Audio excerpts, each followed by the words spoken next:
ஷோஸ miss பண்றீங்களா? ஏன்னா ரொம்ப பிஸியா வந்து நெறைய பண்ணிட்டே இருக்கீங்க. டிவி ஷோஸ்ல போறத மிஸ் பண்றீங்களா? இல்ல செல்லம். இப்போ நெறைய மூவிஸ் நெறைய வந்துகிட்டு இருக்கு. ஸோ, அங்க இது பண்ண முடியல. ஸோ, மக்களுக்காக ஒரு ஷோல நம்ம பண்ணணும் அப்படின்றதுக்காக தான் இப்போ 6 சீசனா குக் வித் கோமாளி. என்ன படம் இருந்தாலும் மாசத்துல 4 நாள் டேட் வாங்கி குக் வித் கோமாளி வந்துருவேன். சரி ஓகே. ஓகே. அது மக்களுக்கு போய் சேரணும். அது ஹேப்பியா இருக்கு.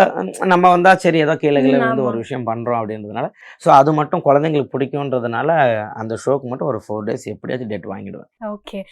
இப்ப குழந்தைங்கன்னு சொல்லும்போது, உங்க பாப்பா வந்து 4 ரெக்கார்ட் வச்சிருக்கா.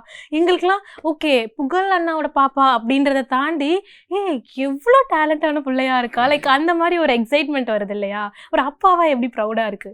அது ரொம்ப ஹேப்பி தான். அவங்க வீட்ல சொல்லிக் குடுக்குறது, அவங்க பண்ணி அவங்களே வீட்ல உட்காந்துருக்காங்களே, அவங்களே சொல்லிக் குடுப்பாங்க. இத பண்ணணும், அத பண்ணணும். பாப்பாக்கு மொபைல் கிடையாது. இப்ப 2 1/4 வயசு ஆகுது. மொபைல் யூஸ் பண்ணது கிடையாது. மொபைல் காட்ட மாட்டோம்.